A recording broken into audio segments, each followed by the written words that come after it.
హిందూ ధర్మంలో ఉన్నటువంటి ఆచారాలను పద్ధతులను కూడా రాబోయేటటువంటి తరాలకు అర్థమయ్యేటట్టు ఈ భక్తి ద్వారానే మన జీవితం ప్రశాంతంగా గడుపుకోవడానికి అవకాశం ఉంటుంది.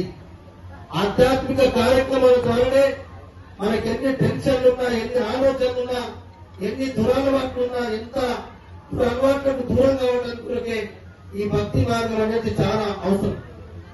అందుకనే ఇంత పెద్ద కార్యక్రమం ఒక నెల రోజుల వరకు కూడా శబరి మాత యొక్క ఆశీస్సుల కొరకే మనం ఈ కార్యక్రమం చేస్తా ఉన్నాం.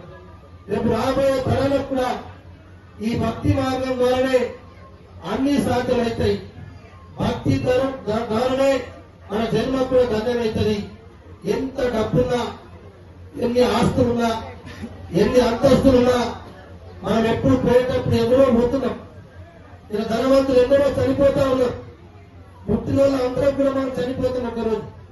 కానీ బతికినన్ని రోజుల్లో ఎన్ని సంవత్సరాలు బతికినవని ముఖ్యం కాదు. బతికినన్ని రోజుల్లో నేనేం చేయాలా, నా సేవ ఏంటి, నా కర్తవ్యం ఏంటి, నా ధర్మం ఏంటనేది మనం ఆలోచన చేస్తున్నాం. అందుకొరకే సమాజంలో ఎన్నో రకాల సేవలు చేస్తా ఉన్నారు. ఎందరో మంది పేదవాళ్ళు ఉన్నారు. మరి మన అటువంటి వాళ్ళకు కూడా సాయం చేసేటువంటి కార్యక్రమాలు అనేక రకాల సంస్థల పేరుతో సాయం చేస్తా ఉన్నాం.